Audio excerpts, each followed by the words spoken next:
Hi guys.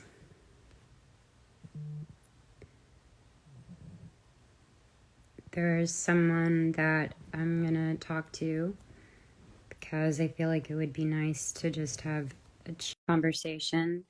Um, she's someone that is very calming and a good friend of mine. And I'm really wanting to calm everybody, and I know that this is an anxious day. So I know it could be a lot, but once we get Stacy in, we can ask her some questions.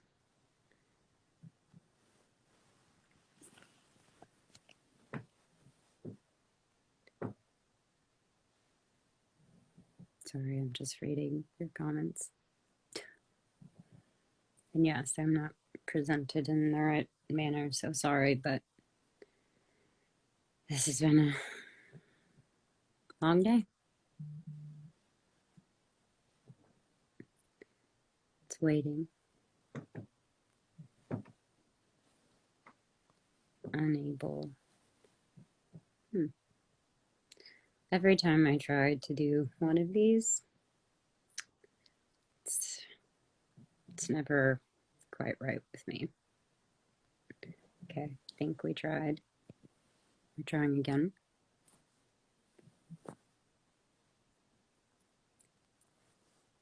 How you can vote is you can actually vote in person. That's what is suggested. Mail-in ballots, I don't suggest. You can find your local ballot spots, and you can vote in person today, right now, whenever. I got a text from my Thea, my aunt, and she sent this message of her, and she said she waited 20 minutes. I know that some are going to be much longer than that, but she waited 20 minutes and she voted today. Yeah, I know that I am going to laugh. Somebody is talking about trying to take their mind off of it. I understand.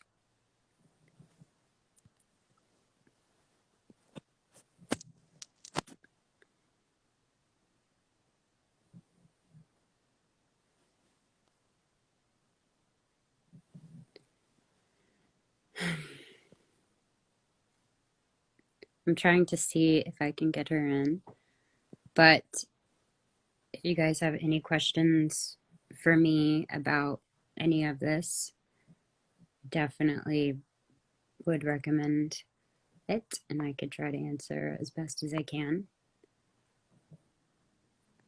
I know that a lot of voting in a lot of these states that also have different changing demographics of states like Texas and Arizona and Georgia. So it's really important to just go out wherever you can and do that. If you already have, by the way, that's amazing, and I couldn't be more proud and excited that you voted. Stacy, Hello. I knew we'd how get are it. you? Oh, you look amazing. Well, thank you very much. The problem is you're naturally beautiful all the time. Oh, good grief. We're not going to waste any time with that. Well, But I was just going live with some of my fans and let them know that I want to have like a easy conversation and just maybe put some calm energy out there and ask a few questions that I have and that I want to ask you. absolutely. Hit me. Okay. Well, I hope you're good, first off. I So I have this question for sure. Both Texas and Arizona are on the verge of not only flipping in terms of presidency, but also delivering Democratic Senate candidates to Washington. Can you tell us about the importance of voting up and down the ballot and who you are supporting? So you're absolutely right. These elections, the presidency matters, of course, and we want everyone to vote for Joe Biden. But sending a president to the White House without sending a Senate that can help make their visions a reality means basically we get what we got in 2015 15 and 16 when President Obama couldn't appoint judges, when he couldn't pass legislation. And so what we want to do is make sure that we elect MJ Hagar in Texas. She's running against John Cornyn, who has really done nothing for the last 6 years. And we need someone who's willing to actually do their job. MJ is a fighter pilot. She's a mom. She has just done so much work to help women, but also just to help those who have been left behind. The second candidate in Arizona is Mark Kelly, former astronaut, husband of Gabby Giffords, the congresswoman who was shot by basically a domestic terrorist. And they turned their pain and her injuries into the Giffords organization, which has done so much to push for gun safety. And that's a critical issue because Mark is one of those guys who is an independent thinker, but he believes in progress. He's up against Martha McSally. We almost got rid of her last year or 2 years ago, and when Kyrsten Sinema beat her, well, she came back again, and this time it's Mark's turn to beat her, because we need senators from Arizona who not only defend the Latino community there, but also defend the Native American community that's been targeted by Republicans to steal their right to vote. And so we need someone like Mark Kelly, who's working with Kyrsten in Arizona to defend the rights of all communities, but especially the Latino and the Native American communities in Arizona. Absolutely. Can you tell us about what to expect over the next few days, as the election day winds down and states begin the process of counting ballots? So I'll start with this. If you have or know anyone who has an absentee ballot or mail-in ballot, you have to hand deliver it. We know that unfortunately the Postal Service has been weaponized by the GOP. We've tried to take it back, but it's still running slow. And for many people, the only way to get your ballot counted is to take it directly to your county office or county elections office or to a polling place and return it. But here's what's going to happen next. Once those ballots are tabulated, those ballots are going to be received. They're going to start opening those ballots and tabulating them at the same time that they start tabulating votes that showed up in person. This will happen after polls close. What that means is that it's going to take some time because polls close in Arizona and in Texas at 7 p.m., but that's Central Standard Time. So I think Arizona is actually Western or Mountain Time. And so we have to be patient. It's going to take a minute because we have so many people who had to vote early, in part because of COVID. But that's not a bad thing. It's a good thing when we have alternatives so that people can protect themselves, protect their neighbors, protect the community. But it's going to take longer to count those ballots. That means that we probably won't have a firm answer tonight. Usually we get a projection that says, here's based on all the data, here's who we think won. But the reality is nobody knows until usually 2 to 3 days later for sure. Mm-hmm. What we want in the absence of a landslide where it's completely unambiguous, what we have to do is be patient. The way I say it is we have to ask for slow and right rather than fast and wrong. Because if we get a quick answer, it could miss thousands of people, in fact, millions of people who voted by absentee, who need to fix their ballots, called curing it. Those are often Latino voters, Black voters, Native American voters who are routinely treated more harshly if they make a mistake. But we've gotten good laws on the books so that they have a chance in some states to go and fix their ballots. But that means it's going to take longer for us to get a firm answer. But that's a good thing because a delay means the process is working. If they just speed through it, that means some people are going to lose their right to vote, and that's not the outcome we want. Right, exactly. That's very true. Thank you for answering that question.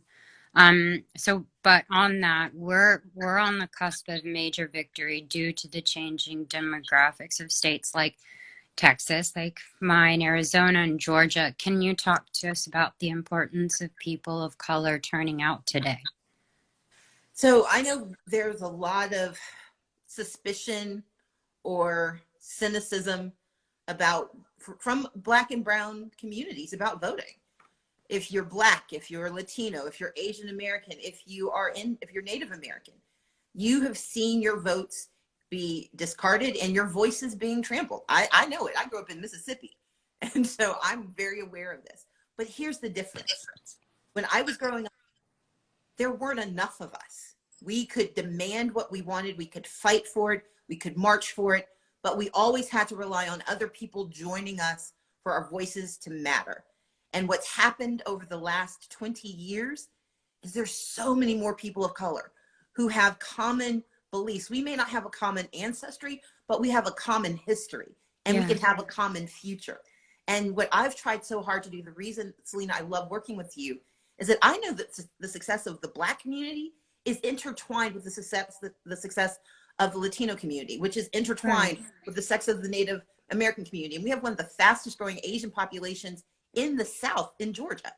And for Wow. me, it's always about how do we link arms and take our differences and use them to build a common future. Here's the way I put it. Demography changes fast. Politics changes slow.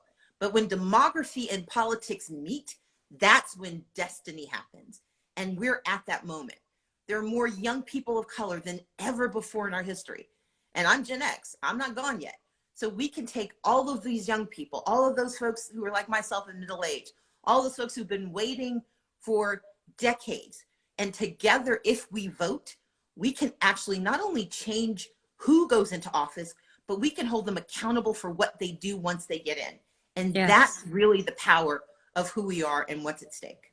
That I think a lot of people don't, realize that or recognize that. And that's so important that just equally what's going on the inside is beyond what's on the outside. So, yes. I wanted to ask as well. So, I voted. I voted early. If folks have already voted and they're getting anxious about waiting for the results, what can we, like, how can we be involved in the fight to ensure that every vote is counted? So right now, the best thing every person can do is call 5 people and just check, see if they voted. And don't let them say, oh, yeah, yeah, yeah. Ask them how. Because usually if you Right. ask how, you'll get the truth. The people will say Right. they voted just to get you off the phone. Look, Mm. I'm moving. I'm moving from one house to another. And I've spent part of my like brief snippets of time, I've had to call different service providers. But the first question I ask after they answer my questions, the first thing I say is, have you voted yet? And I had one young woman who said absolutely. She told me she got her son to vote. And another young woman said, no, I didn't vote because I'm politically neutral. And what I wanted her to understand is you may be neutral, but politics aren't. And Right. what politicians decide affect you whether you voted for them or not. So why not add to your odds and vote? And we can spend our time right now calling through our friends. Don't randomly call AT&T, but call your friends, call your Right. family. And even if you think they voted, things happen. People get sick. People get distracted. They had a bad day at work. Call and make sure they have a plan to vote, that they know where to go and vote, and just encourage them and say, don't lecture them. Ask them, will you go and vote because it helps make our lives better? Yeah. It won't It's hurt our you not to future. vote. It is. It won't hurt you not to vote. I mean, it won't hurt you to vote, but it will hurt you if you don't vote. Yes. I agree. Lastly, I need this, and I'm sure a lot of people need this. Uh, a lot of us are rightfully anxious at this moment. Can you give us 3 practical tips to soothe our worries as we head into election night? Number one, no one knows what they're talking about. If they show So I don't care if they show you 12 charts and they have really, really pretty heat maps and needles that spin around counterclockwise. No, they don't know. They don't know if we haven't closed the polls. So number one, nobody knows what they're talking about. Right. Everyone is pontificating is the nicest way to say it, but there's a more vernacular way that I'm not allowed to say on in public. So that's number one. Number two, if we have done what we can, that's all we can do. It's kind of a Zen thing, but just remember, we've done our part. If you've called those 5 people, if you voted yourself, if you volunteered, if you did Instagrams, if you did what you've been willing to do, if you've done something, then you've done your part. And what we can do is prepare ourselves for either joy or work, because that's the reality. The third reality is this. I grew up in the South, a Black woman who grew up working poor in the deep South. We can survive anything. We don't want Right. to have to survive. We want to thrive. And that's why Yeah. we're working so hard. But if the worst outcome is what becomes the answer, I'm living proof you can get through it. I spent 2 years ago in 3 days, I lost in public to a man who controlled the outcome of the election, who has denied health care to the people of Georgia, who has been horrendous in terms of leadership on COVID, and who basically is just mean. And everything in me wanted to curl up. But what I can tell you is that fighter, number one, it gets things done, because I may not have become governor in 2018, but I was part of making the right to vote a conversation in Right. 2020 and making it more fair than people expected. And that means that no matter what the outcome is, I mean, by God, it better be Biden. But if it's not, we will survive that, and we will work even harder to make the change that we need to make, because we don't elect saviors, but we also don't have to live under tyrants. We have options. And if that becomes the issue, we will redouble our efforts and we will fight for our democracy for another day. But I believe that we will win. I truly do. Absolutely. I can't thank you enough for getting on this live with me really quick. I wanted something calm and I wanted you to just tell me some stuff. And I hope some people were on and can feel a bit, calm as well. But I'm sure I'll speak to you soon. You're my girl.